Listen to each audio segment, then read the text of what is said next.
les choses de façon assez rapide et assez utile d'un point de vue militaire. Donc ça, c'est la tendance. Pour ce qui nous concerne, il y a un certain nombre de projets qui sont déjà en cours. Alors en haut à droite, là, vous avez une illustration d'un drone. Donc le bâtiment, enfin le bateau, il est complètement inhabité. Hein. Là, vous voyez, il y a une petite cabine parce que c'est prévu pour les essais qu'il puisse y avoir un opérateur, mais en fait, le bateau est prévu pour opérer tout seul. Et à l'arrière, vous avez un autre drone, en fait, qui est un drone sous-marin, qui va opérer de façon autonome depuis ce bâtiment-là. Et cet ensemble-là fait partie d'un ensemble plus large qui est destiné à faire de la lutte contre les mines. Et donc qui est capable ensuite, il est programmé, il est opéré par une équipe d'opérateurs dans un shelter de commandement, on va dire, soit depuis la terre, soit depuis un bâtiment de surface. Et là où avant on envoyait des chasseurs de mines faire du déminage, on pourra bientôt, c'est en phase de qualification en ce moment, on pourra bientôt envoyer des systèmes de drone. En haut à gauche, vous avez l'illustration d'un drone aérien qui est capable de décoller depuis un porte-avions et d'y réapponter, bien sûr. Bon, ça c'est pareil, et c'est pas un secret de dire que dans le programme SCAF, qui vise à remplacer l'aviation de chasse de façon générale, enfin, à se reposer la question de l'aviation de chasse et de comment on produit des effets dans le domaine aérien à l'horizon dans quelques années, il y a la question évidemment d'avoir des drones aériens, complètement autonomes, en tout cas télépilotés, pour venir compléter les moyens qui seront armés par des pilotes humains.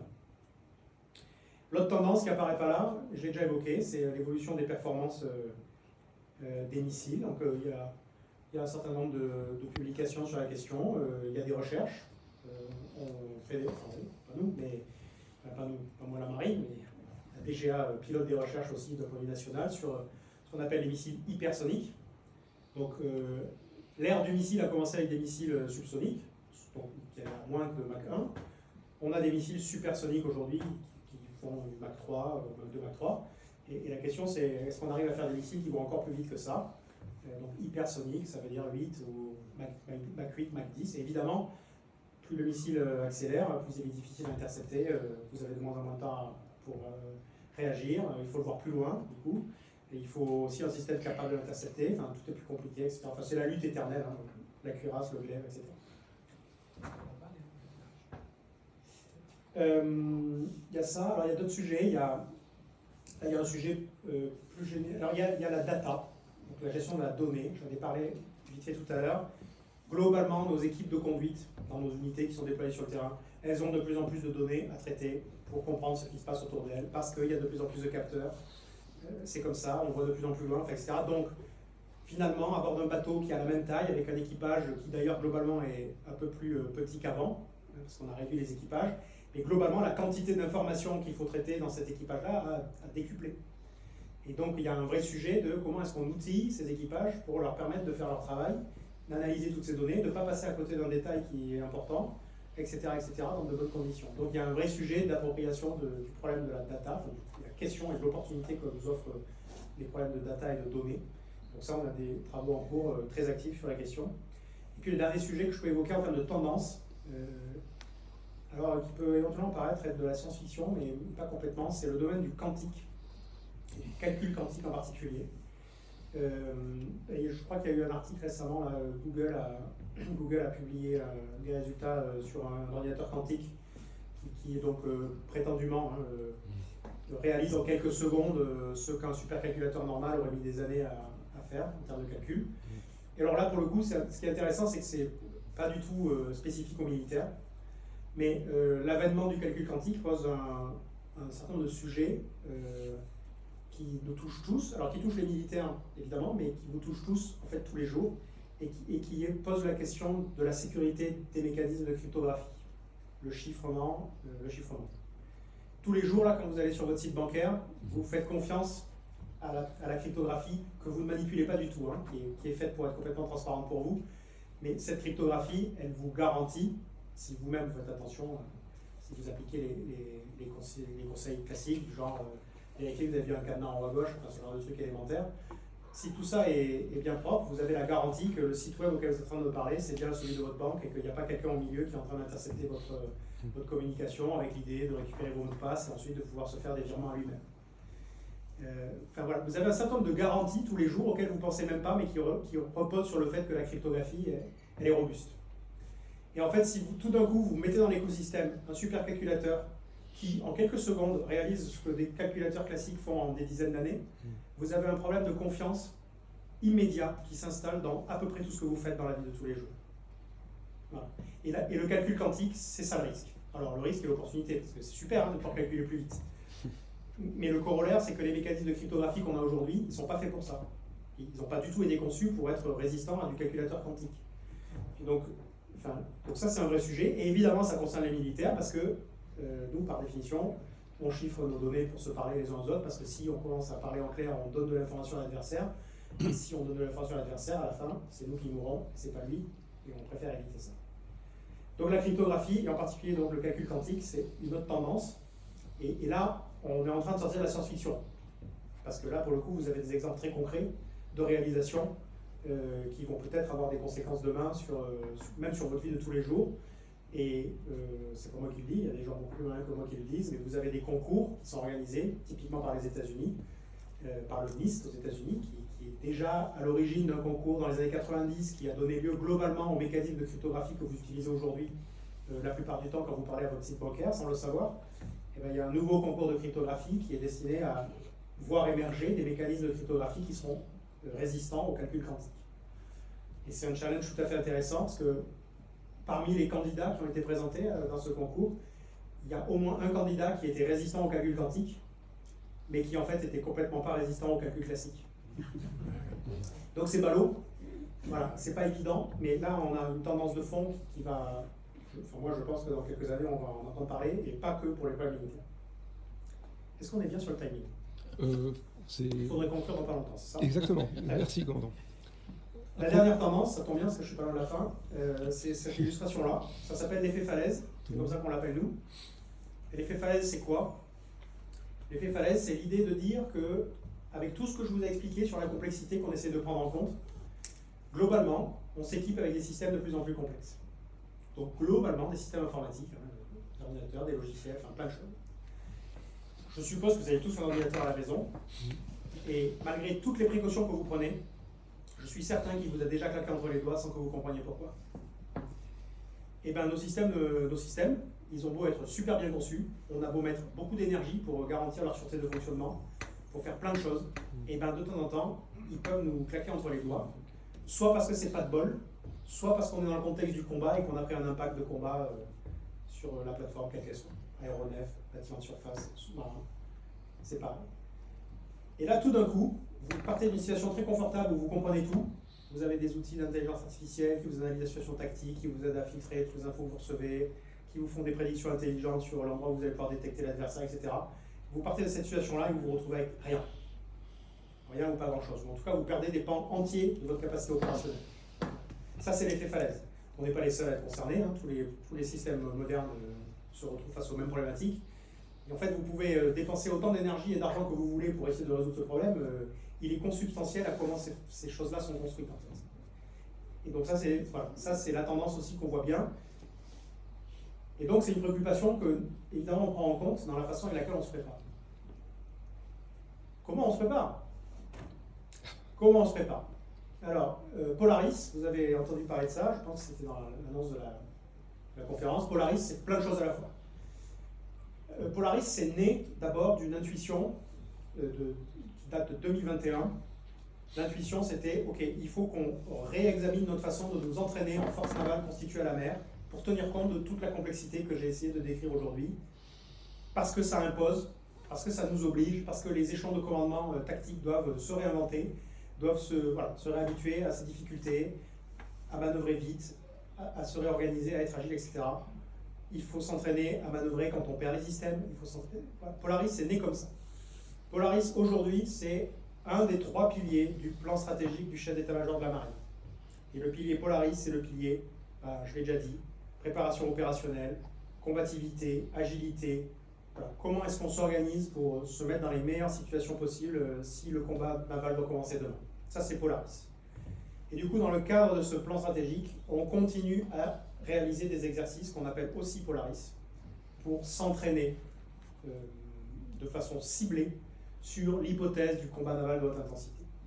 Alors, qu'est-ce que ça veut dire? Ça veut dire qu'il faut recréer les conditions de la réalité pour que les joueurs, entre guillemets, pas les joueurs, mais les unités qui s'entraînent, soient placées dans un contexte qui leur paraisse à peu près réaliste. Réaliste en masse, réaliste en affrontement, réaliste en tous les domaines qu'il faut prendre en compte, etc., etc. Le dernier exercice Polaris qu'on a fait, c'était l'an dernier, 2024. C'était un exercice particulier parce qu'on l'a fait avec la marine italienne. C'était la première fois qu'on faisait... En fait, on est allé faire Polaris chez les Italiens, finalement. Et donc, pour vous donner un ordre de grandeur, Polaris l'an dernier, c'était 60 bâtiments de combat, 6 sous-marins, une soixantaine d'aéronefs, 10 000 personnes déployées pendant 3 semaines en Méditerranée. Et autour de ça, on met en place un scénario, donc une situation géopolitique, on met en place les outils qui sont nécessaires pour simuler l'environnement informationnel, donc concrètement, on met des réseaux sociaux virtuels privés en place, on met en place des équipes qui vont venir animer les médias virtuels de l'exercice. Donc vous avez le monde virtuel qui fait des articles sur un peu tout, la situation économique, pas que les opérations militaires. On met en place tout ce qui va bien pour simuler les problématiques spatiales. Donc concrètement, par exemple, on s'arrange avec nos opérateurs satellitaires, qu'ils soient commerciaux ou patrimoniaux, et on provoque des coupures des flux satellitaires vers les forces à certains moments, si possible, le plus inopportun possible pour eux. On s'entraîne à faire des actions dans le cyberespace, etc., etc. Et tout ça, on le combine dans un seul exercice pendant une durée significative. Tout ça pour placer les forces dans une situation qui, à la fin, leur fait sérieusement penser à ce que ça pourrait être demain pour de vrai. Polaris, c'est ça. Et du coup, l'idée, c'est qu'en créant ces conditions-là, on peut tirer le fil de toutes les actions qu'on réalise jusqu'au bout du geste. On essaye de bannir le fictif. Et on essaye, alors je dis ça parce que c'est spécifiquement le centre que je dirige qui est chargé d'organiser ces exercices-là. Et donc en organisation en particulier, on essaye d'effacer toutes les problématiques administratives qui accompagnent l'activité militaire de façon générale, même en mer, pour faire en sorte que les forces puissent se concentrer sur ce qu'elles auraient fait en opération, sans avoir besoin de s'occuper de l'autorisation de le faire. Typiquement, c'est nous qui nous occupons d'autoriser les brouillages électromagnétiques, c'est nous qui nous occupons d'autoriser l'évolution des bâtiments dans les eaux qui ne sont pas nationales. Alors ça va dans les deux sens, hein, les bateaux français qui vont à l'étranger et les bateaux étrangers qui viennent participer à l'exercice. En gros, on essaie de faire en sorte qu'ils n'aient pas besoin de s'occuper de l'autorisation diplomatique. On le fait pour eux. On fait la même chose dans le domaine aérien. On organise l'espace aérien autour de l'exercice pour que les aéronefs, enfin que ceux qui donnent des ordres aux aéronefs puissent éventuellement leur ordonner de voler en coupant leurs IFF. Donc l'IFF, hein, c'est les transpondeurs qui permettent au contrôle aérien de mieux voir les aéronefs. Donc c'est un système de sécurité, au même titre que l'AIS est un système de sécurité pour les bateaux. Et donc, dans le vrai monde normal, vous volez toujours avec votre IFF sur on parce que c'est un gage de sécurité. Mais évidemment, quand vous avez votre IFF sur on, vous commettez une indiscrétion qui permet à votre adversaire de vous repérer plus facilement. Donc en opération, évidemment que vous envisagerez de couper l'IFF si vous voulez être discret. Et vous voyez bien que là, on est dans un dilemme entre la qualité de l'entraînement et la sécurité réelle autour de l'exercice. Nous, on travaille pour créer les conditions pour que les forces puissent voler, par exemple, sans IFF, si elles le jugent opportun au moment où elles vont vouloir le faire. On travaille pour faire en sorte qu'elles puissent complètement couper leur liaison extérieure avec la force, tout en étant capables d'assurer la sécurité de l'ensemble des moyens qui sont impliqués, etc., etc., etc. Et en faisant tout ça, on arrive à mettre les forces qui s'entraînent et leurs états-majors, notamment tactiques, dans des conditions aussi proches du réel que possible. Alors, il y a toujours des contraintes qu'on ne peut pas complètement ignorer, hein, évidemment. Mais en tout cas, c'est ça l'idée. Pour qu'à la fin, ils puissent se concentrer sur « Ok, je suis placé dans telle situation, voilà la mission qu'on m'a donnée, comment je fais ?» Comment je fais? Et le « comment je fais », on ne le trouve pas toujours dans les livres. Voilà. Et ça, c'est le point clé de cette affaire de Polaris, c'est qu'en mettant les gens dans cette situation-là, en leur disant « Non, mais fais ce que tu aurais fait en vrai, et nous, on s'assure que tu vas en mesurer les effets. » Voilà. Même si c'est pour certains aspects un peu fictif, on va faire en sorte que ton action, elle ait un effet sur l'exercice, sur le scénario, sur ce qui va se passer. Et donc à la fin, tu pourras te retourner et te dire, ok, j'ai pris telle décision. On peut toujours discuter de la fidélité de l'exercice, mais on te donnera une certaine lecture des conséquences qu'ont eu ta décision sur le déroulement de cette partie-là du combat naval. Et comme ça, on va apprendre quelque chose. Et on va en fait venir réintégrer dans nos livres les recettes qui marchent et les recettes qui ne marchent pas, ou venir effacer les recettes qui ne marchent plus, si tant est qu'il y ait des recettes qui marchent. Voilà, écoutez, j'espère que tout ceci était clair. si vous souhaitez aller plus loin, je vous recommande Vaincre en mer au XXIe siècle, qui est un ouvrage rédigé par deux de mes camarades, Thibault Lavergne et Jean-François Olivier Cormand, pardon. Vous avez sur YouTube le film Grand Large de Tension, qui est un film de la marine, l'an dernier. Et cette année, il y a un nouveau film qui a été édité par la marine, qui s'appelle Surface, la marine face à la recomposition du monde, qui est, je crois, déjà sur YouTube, mais par ailleurs qui fera l'objet d'une projection organisée par Comar Marseille, si j'ai bien suivi, et qui vous permettra d'aller plus loin. Voilà, écoutez, j'espère que c'était pas trop désagréable à écouter. Je n'ai pas d'autres taille. Et donc là, on peut prendre des questions. Il y en a eu quelques-unes en cours de route, c'était très bien. Merci beaucoup, commandant.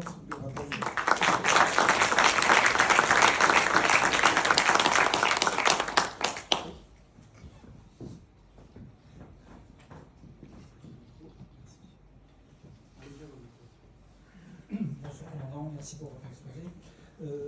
Prenons l'exemple, par exemple, d'un bâtiment de surface qui est tel qu'un aéronef par radar, sans IFF, à une centaine de nautiques. Ils font lever de doute, je présume, par radio. Il n'y a pas de réponse. Quand on déclenche une attaque, un tir de destruction ou pas? C'est très très difficile de répondre à cette question.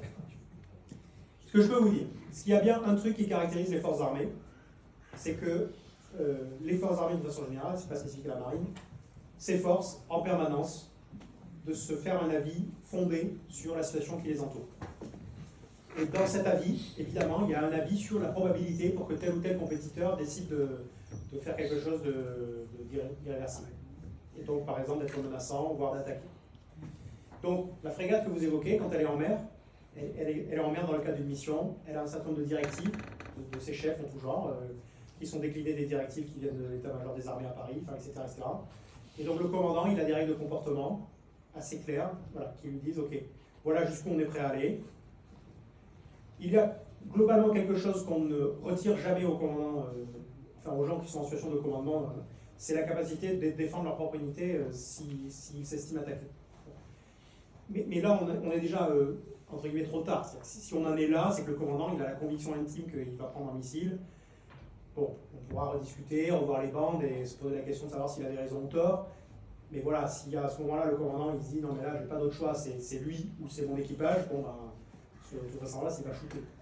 Et là, on est déjà en bordure de ce cadre opérationnel. Et pour le cadre opérationnel général, voilà, c'est très clair.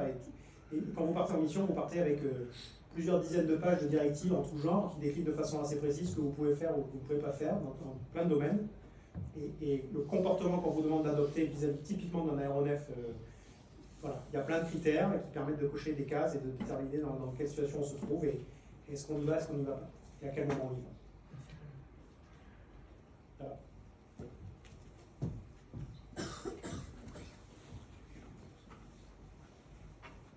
Oui, bonsoir.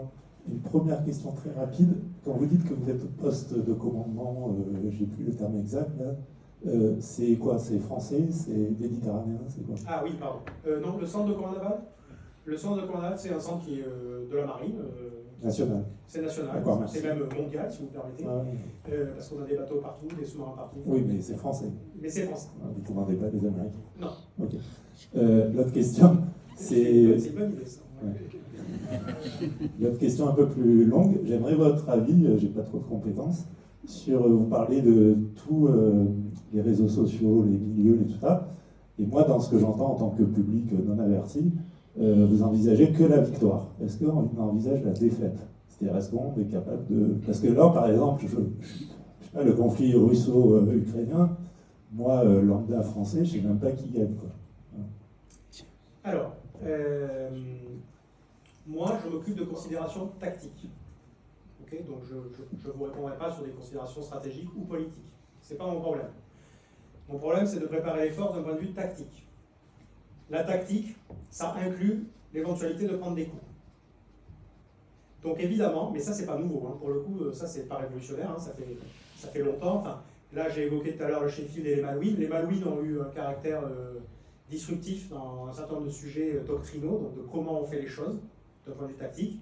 Et parmi les choses qui sont sorties des Malouines, il y a globalement la façon avec laquelle on entrevoit la gestion d'un impact de combat. Alors, principalement sur un bateau, en l'occurrence. Bon, un avion, quand vous le shootez, c'est 0 ou 1.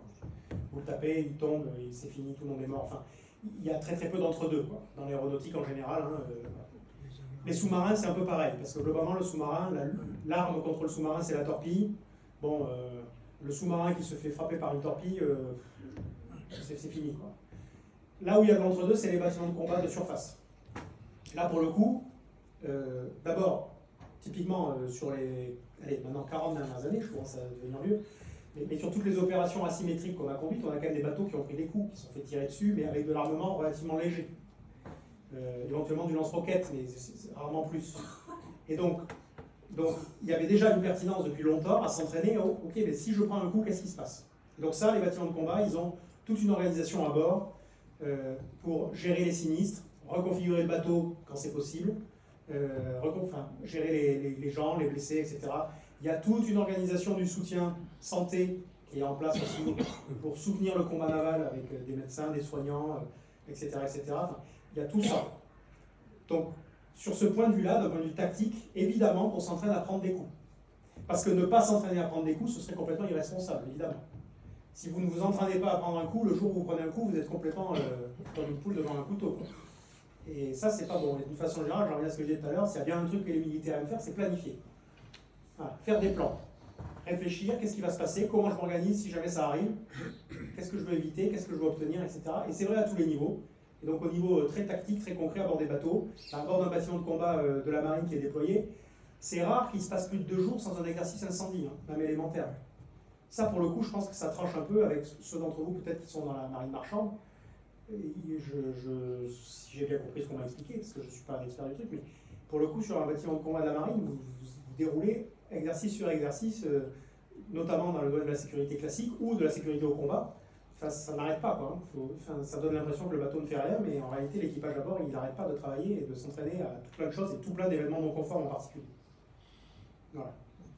Commandant, pour prolonger la question, est-ce qu'on peut dire qu'une puissance navale de premier plan qui déciderait de couler nos navires, par exemple, en 1 minute, c'est fait. Et l'ensemble de la flotte, et donc du coup, avec la prime à l'offensive, donc du coup, en 1 minute, 2 minutes, on n'a même pas le temps de réagir et on n'a plus de marine, plus de bâtiment. Non. Ah, tant mieux. C'est rassurant. Ouais, c'est rassurant, merci. Non. Il faut relativiser. D'abord, encore une fois, parce que tout le monde regarde tout le monde dans ce milieu. Donc, tout le monde fait sa propre appréciation de situation sur les capacités des autres, sur leur façon de manœuvrer, sur leur déploiement ou pas. Donc, même si le brouillard de la guerre persiste, on arrive quand même assez bien à savoir où sont les autres forces. Donc, la probabilité pour qu'on se trouve dans une situation où on serait complètement surpris, à une échelle telle que l'adversaire serait capable de nous causer des dommages irréversibles comme ça, elle est nulle. Voilà. C'est pas possible, quoi. Merci pour la présentation. J'avais une petite question, puisque vous êtes dans le cadre de l'entraînement. J'imagine qu'il y a des tonnes de données, effectivement, que vous récupérez suite à ces entraînements, et je me demandais quels outils vous utilisez. Donc il y a du débrief, il y a de l'analyse de data, il y a du questionnaire. Est-ce que vous alimentez des modèles? Est-ce que vous restituez ces modélisations? Comment ça se passe? Alors on n'entretient pas de modèle, à proprement parler. Oui, on collecte des données pendant les entraînements. Et donc, typiquement, vous récupérez la cinématique, évidemment, les déplacements des bateaux, des sous-marins, des aéronefs.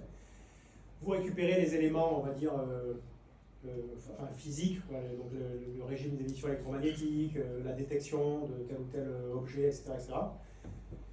Ça vous permet de revoir l'histoire sur le plan physique. Voilà qui est allé où et qu'est-ce qui s'est passé. Ensuite, on collecte aussi typiquement les appréciations de situation des chefs pendant la phase d'exercice, donc à une fréquence qui varie en fonction de l'exercice, mais on va dire au commandant tactique, au commandant de bateau, au commandant aéronef, ok, là stop, pause entre guillemets, tu prends un quart d'heure et tu m'expliques comment tu comprends la situation. Sachant que du coup ensuite, quand on fait l'analyse et le rejeu éventuellement, mais déjà l'analyse, on est capable de dire, voilà ce qui s'est passé après tel moment dans le temps. Et en fait, l'appréciation que tu m'as donnée à ce moment-là, qui se comprend bien compte tenu des éléments dont tu disposais, En fait, elle était à côté de la plaque pour telle et telle autre raison que tu ne pouvais pas connaître. Dans certains cas, ça permet de tirer des conclusions utiles, c'est-à-dire qui permettent de changer le mode de fonctionnement ou qui permettent de changer les critères à prendre en compte pour raisonner. Ce n'est pas toujours le cas, évidemment, parce que, encore une fois, le brouillard persiste, donc il y a souvent des éléments qui ne sont pas connus des participants à l'exercice. Et évidemment, c'est très facile après de dire, bah, si vous aviez su ça, vous seriez parti à gauche plutôt que parti à droite. Bon, et ça, c'est les défauts de l'analyse à froid, évidemment. Voilà. Et donc ça, c'est vrai dans tous les domaines. Alors, c'est très vrai pour les bâtiments de surface, les sous-marins et les aéronefs, d'une façon générale. Non, c'est plus difficile pour les forces spéciales, parce que là, pour le coup, ce qu'ils déplacent, c'est souvent des petits bonhommes. C'est plus difficile d'outiller la cinématique du petit bonhomme à terre, mais ils ont leurs outils qui remplissent les mêmes effets, mais c'est moins technique, en général. Voilà. Et donc tout ça, ensuite, on a des logiciels de rejeu, dont certains sont des logiciels tout à fait grand public. Hein. Il n'y a pas besoin forcément d'avoir des outils très compliqués pour faire ce genre de rejeu. Voilà, on fait ça. Bonsoir, commandant. On parle beaucoup des enjeux autour de l'Arctique en ce moment. Est-ce que ça donne lieu à des préparations spécifiques au combat naval de haute intensité et tout ce qu'il peut y avoir autour de la zone arctique? Alors, ça donne lieu, alors ça peut donner lieu, oui, enfin ça donne lieu à des préoccupations sur la navigation dans les zones de glace. Parce que ça, pour le coup, on n'a pas trop l'habitude. C'est pas notre jardin, quoi, nous. Donc il y a des sujets là-dessus, alors de savoir-faire et des sujets techniques. Par exemple, à bord d'un bateau, hein, si les circuits d'eau, les fluides en général, si tout n'est pas conçu pour être capable d'opérer avec de l'eau qui est très froide, il peut se passer des trucs vraiment pas sympas. Voilà. Donc ça, du coup, ça se traduit par des campagnes de navigation en eau froide, effectivement, pour les bateaux comme pour les sous-marins, pour mieux maîtriser nos propres matériels déjà.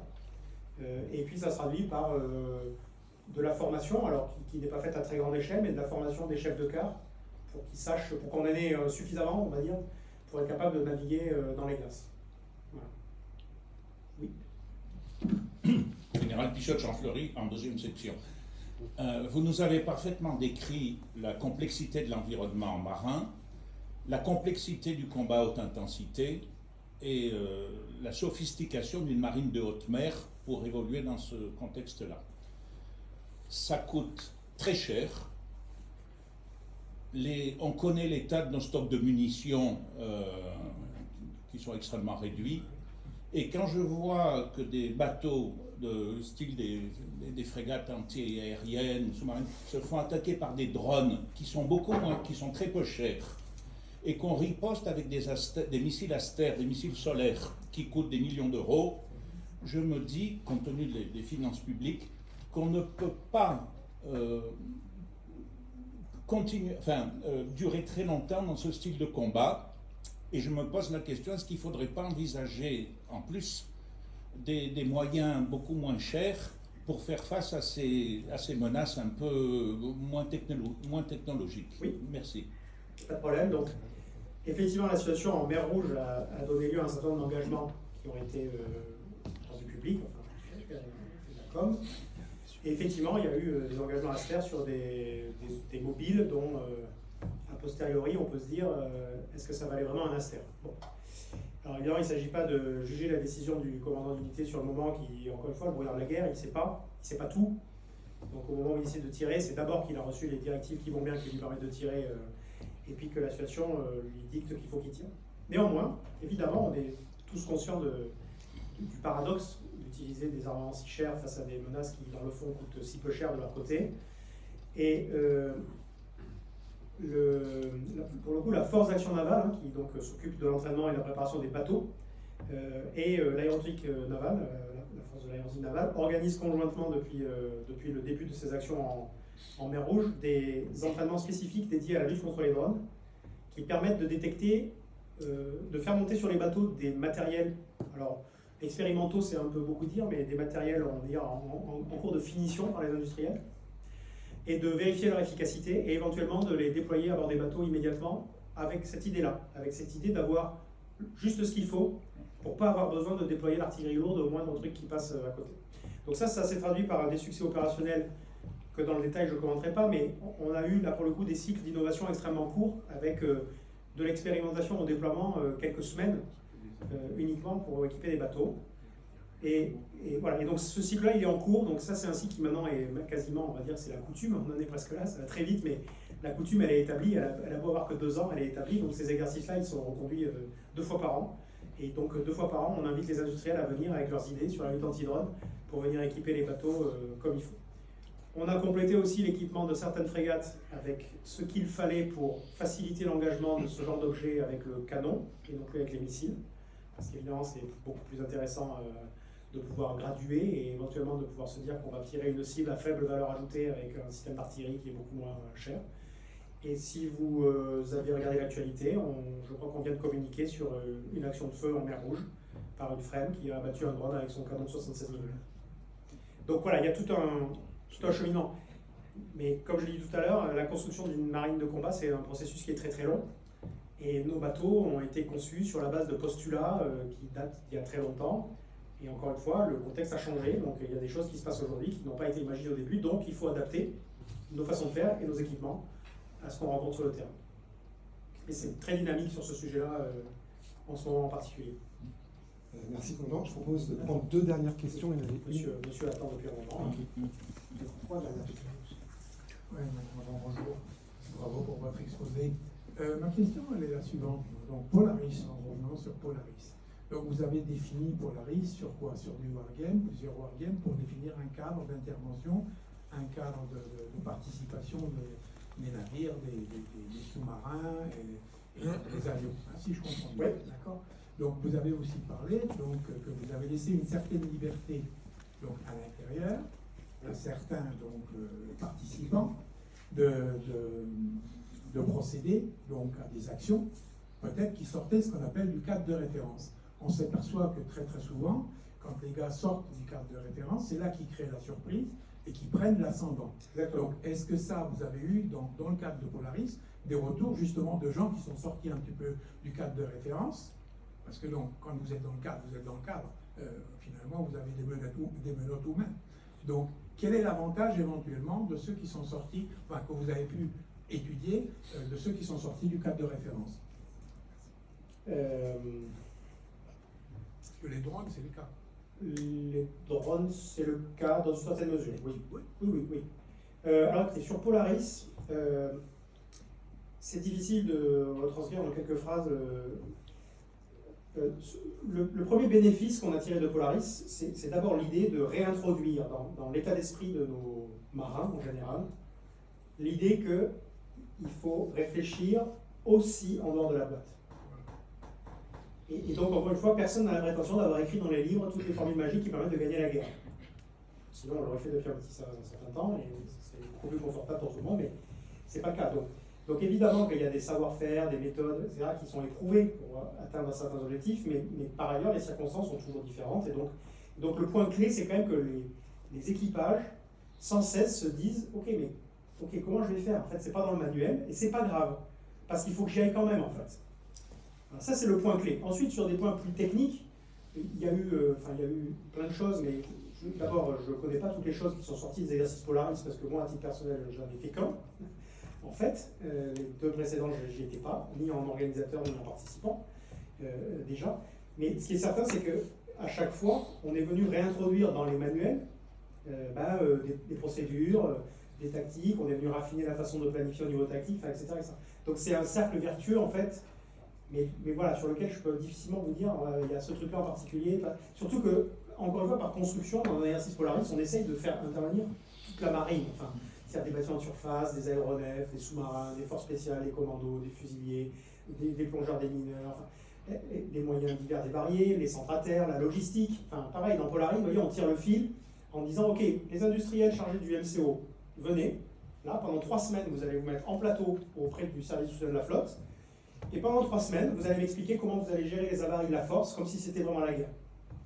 Vous voyez, donc on va tirer la pelote sur un certain nombre de sujets qui ne se voient pas forcément sur le champ de bataille à proprement parler, mais qui ont des ramifications dans plein de domaines, et qui contribuent à préparer mieux, ou à repréparer, à autant de segments de la marine, et plus que la marine, en fait, il y a des adhérences avec la terre armée, bien sûr, la marine n'est pas toute seule dans ces affaires-là, mais voilà, donc il y a plein de choses. Bonsoir commandant, merci pour votre exposé.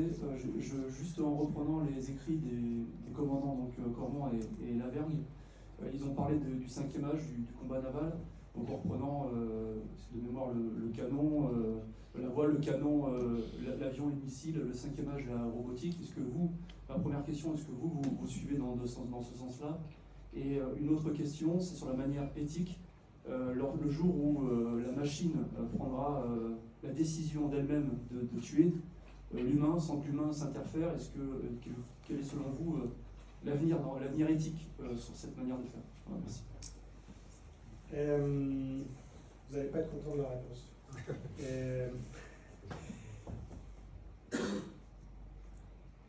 Je vais la formuler comme ça.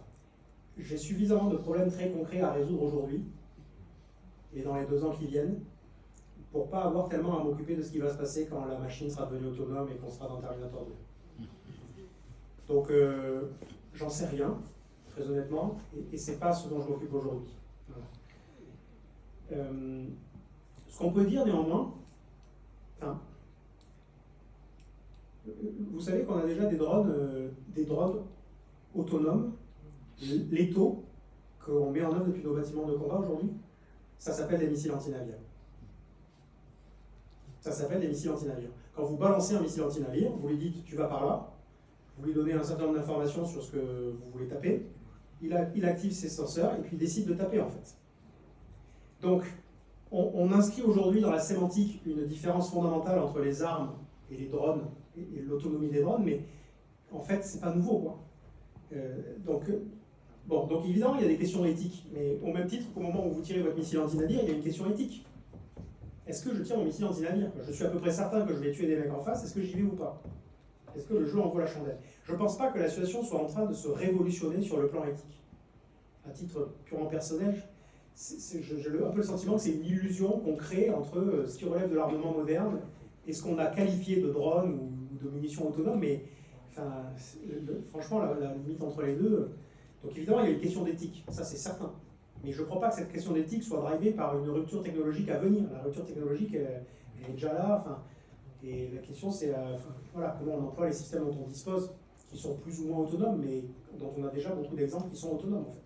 Une torpille F-21, une fois que vous l'avez larguée, alors elle peut être filoguidée, mais quand le fil se casse, elle est configurée pour faire un certain nombre de choses toute seule. Et elle va décider d'aller taper parce que ça rentre dans les cases que vous lui avez données. Donc, voilà. Dernière question, commandant. Une question un peu futuriste aussi. Poutine a prétendu avoir des missiles magnéto-hydrodynamiques, c'est-à-dire qu'il aura un cœur nucléaire, un plasma et une vitesse de 30 ou 40, absolument impossible à apparaître. Est-ce que c'est quelque chose considéré comme la science-fiction, comme un bluff pur et simple de Poutine, ou quelque chose qu'il considère sérieusement? Alors, moi je m'en occupe pas. Voilà. Moi j'ai des problèmes très concrets et très réels. Moi, la marine Namba, on va dire, qui s'entraîne pour partir en opération demain. Si vous voulez, on est déjà confronté à des missiles balistiques moyenne portée en mer Rouge qui volent à 2800-3000 nœuds. Voilà, ça c'est la réalité d'aujourd'hui et nos bateaux sont capables de les traiter, on l'a déjà démontré. Il y a plein de choses qu'on peut améliorer pour améliorer la capacité des bateaux à traiter ces missiles-là. Et voilà, ça c'est un vrai problème à traiter aujourd'hui, sur lequel il faut qu'on maintienne les efforts pour ne pas se faire dépasser aujourd'hui. La science-fiction, j'en sais rien. Je sais pas ce qu'il a, j'en sais pas plus que vous là-dessus. Et bon, voilà, avec des si. Commandant, merci encore pour cette présentation passionnante. Et je vous propose de passer la parole au vice-amiral Mathieu, commandant de la marine à Marseille et commandant du bataillon des marins-pompiers pour le mot de conclusion. Alors, tout d'abord, Amiral, commandant, vous remercier pour vos propos qui, je crois, ont eu le mérite d'expliquer des choses compliquées avec des mots simples. Et je ne doute pas que chacun retiendra que le brouillard persiste. Et peut-être pour reformuler, si vous m'y autorisez, deux points complémentaires. Le premier, le succès du combat naval ne dépend pas que des bateaux. Vous avez vu que derrière, il y a une organisation et que derrière une marine, il y a un outil industriel, il y a des chercheurs, il y a des gens qui travaillent pour que les bateaux puissent avoir du succès et qu'une force à la mer puisse gagner des batailles. Mais le succès du combat naval n'est pas que technologique. Il est aussi le fait des équipages et des commandants. Il faut connaître son matériel, il faut aussi connaître le milieu dans lequel on intervient, la mer, le milieu maritime. Et puis comme le combat naval est rapide, décisif et destructeur, il faut faire preuve non pas de suivre des recettes, mais il faut faire preuve d'innovation, il faut faire preuve de débrouillardise, il faut faire preuve de rapidité. Et c'est bien l'objet de Polaris que de développer ça chez nos équipages et chez nos commandants. Et donc merci de contribuer à cette œuvre, commandant, et merci de vos mots et de votre conférence de ce soir. Merci Amiral.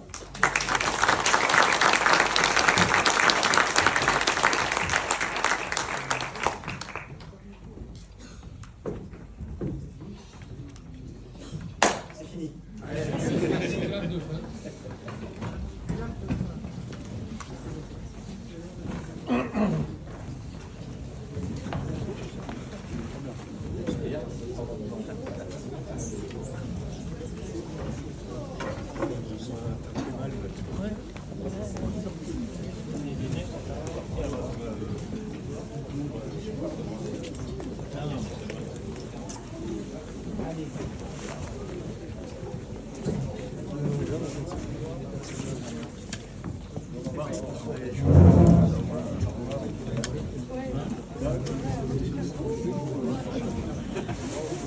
Allez.